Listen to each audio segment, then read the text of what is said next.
Selamat pagi, salam sejahtera bagi kita semua.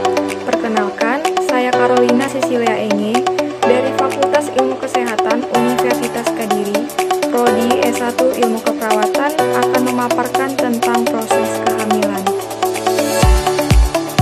Konsepsi atau fertilisasi terjadi pada saat sebuah sperma melakukan penetrasi pada sel telur yang telah matang. Untuk memahami proses konsepsi atau fertilisasi, ikutilah proses pertumbuhan dan perkembangan sebuah sel telur menjadi mediga. Selanjutnya, ovulasi. Setiap bulan, sebuah sel yang matang dilepaskan oleh salah satu di antara kedua ovarium atau proses ovulasi. Ovulasi umumnya terjadi 2 minggu setelah hari pertama haid terakhir. Perjalanan dalam tuba Fallopi. Setelah ovulasi, sel telur berjalan di dalam tuba Fallopi dan tetap berada di sana sampai bertemu dengan sperma yang akan mengadakan penetrasi dalam proses fertilisasi. Selanjutnya, perjalanan sperma. Melalui ejakulasi dikeluarkan 40-150 juta sperma yang segera berenang dengan cepat menuju tuba Fallopi untuk membuahi sel telur. Yang kedua, dengan berenang secara cepat, sperma dapat mencapai sel telur dalam waktu 30 menit. Yang ketiga, sperma dapat bertahan hidup selama 48-72 jam.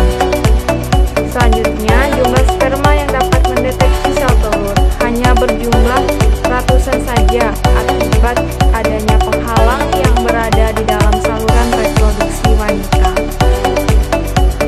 Selanjutnya, sperma mengadakan penetrasi terhadap sel telur.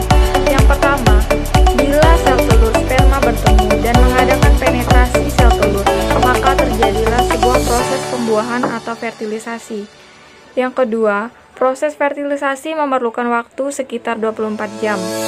Setelah proses fertilisasi terjadi, perubahan pada permukaan sel telur untuk mencegah terjadinya penetrasi oleh sperma lain. Selanjutnya, saat penetrasi, proses genetik telah berlangsung sempurna, termasuk dalam hal jenis kelamin mediga. Selanjutnya, pembelahan sel. Sel telur yang telah dibuahi membelah dengan cepat, bertumbuh dalam pas ampularis tuba Fallopi menjadi beberapa sel, yaitu biasa disebut dengan stadium morula. Yang kedua, morula meninggalkan tuba Fallopi dan masuk ke dalam uterus 3-4 hari pasca fertilisasi atau biasa disebut dengan stadium blastula. Kadang-kadang, oleh karena sebab tertentu, sel telur yang telah mengalami fertilisasi tetap berada di dalam tuba Fallopi sehingga menyebabkan terjadinya keadaan yang membahayakan jiwa ibu, yaitu kehamilan ektopik. Selanjutnya, implantasi. Setelah berada dalam uterus, sel telur yang telah mengalami fertilisasi menempel pada endometrium. Proses tersebut dinamakan implantasi. Selanjutnya, hormon kehamilan atau HCG. HCG atau biasa disebut dengan Human Chorionic Gonadotropin adalah hormon yang berada dalam darah dalam waktu beberapa minggu pasca konsepsi. HCG merupakan hormon yang dapat dideteksi dalam darah atau air seni setelah beberapa minggu. HCG juga dapat diproduksi oleh sel-sel pembentuk plasenta. Baiklah, selanjutnya kita akan melihat perkembangan janin pada kehamilan 4 minggu. Yang pertama, sudah mulai terlihat struktur yang akan membentuk muka dan leher. Yang kedua, terjadi perkembangan pembentukan jantung dan pembuluh darah. Yang ketiga, terjadi pula pembentukan paru, lambung, dan hepar. Umumnya tes kehamilan sudah positif. Nah, selanjutnya kita akan melihat perkembangan janin pada kehamilan 8 minggu. Yang pertama, ukuran mencapai seukuran buah anggur atau berdiameter sekitar 2,5 cm. Yang kedua, telah terjadi pembentukan kelopak mata dan telinga. Kadang-kadang terlihat adanya pangkal hidung. Yang ketiga, tungkai dan lengan sudah terbentuk secara lengkap. Jari-jari sudah semakin panjang dan terpisah satu sama lain. Selanjutnya, perkembangan janin pada kehamilan 12 minggu. Panjang janin sekitar 5 cm, mulai terlihat gerakan janin. Rahim mulai dapat diraba pada perabaan dinding perut. Dengan alat khusus sudah dapat didengar detik jantung janin dan alat kelamin sudah mulai jelas. Nah, jadi pada perkembangan janin di kehamilan 12 minggu ini kita sudah dapat melihat jenis kelamin yang ada pada janin tersebut.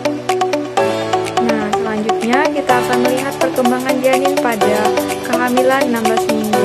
Yang pertama, panjang janin sekitar 11 sampai 12 cm dan berat sekitar 250 gram. Rahim teraba sekitar pertengahan simfisis pusat. Mata sudah dapat berkedip dan proses pembentukan jantung dan pembuluh darah sudah sempurna. Jari-jari tangan sudah memiliki sidik jari. Selanjutnya, perkembangan janin pada kehamilan 20 minggu.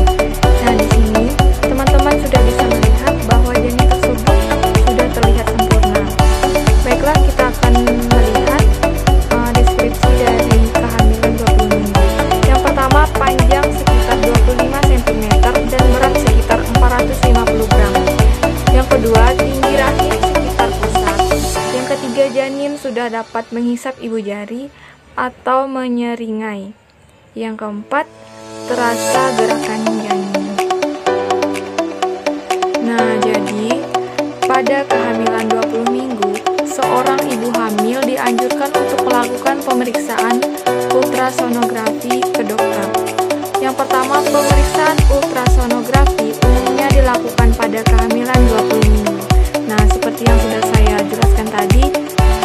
Yang kedua, dokter mengamati keadaan dan lokasi plasenta. Yang ketiga, mengamati tingkat pertumbuhan janin dalam rahim. Yang keempat, dapat dilihat gerakan jantung dan gerakan janin. Yang kelima, umumnya sudah dapat dilihat jenis kelamin janin tersebut.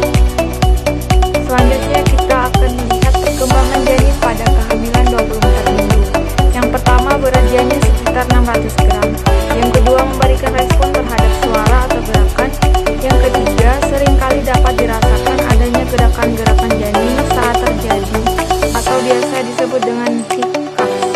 Yang keempat, dapat merasakan gerakan naik atau turun oleh karena organ telinga yang sudah terbentuk dengan baik. Nah, selanjutnya kehamilan 28 minggu. Yang pertama, berat janin sekitar 1 kg. Yang kedua, umumnya sudah berada pada posisinya.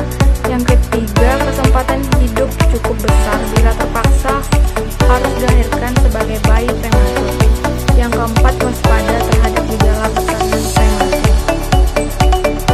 Yang terakhir, perkembangan pada kehamilan 32 minggu.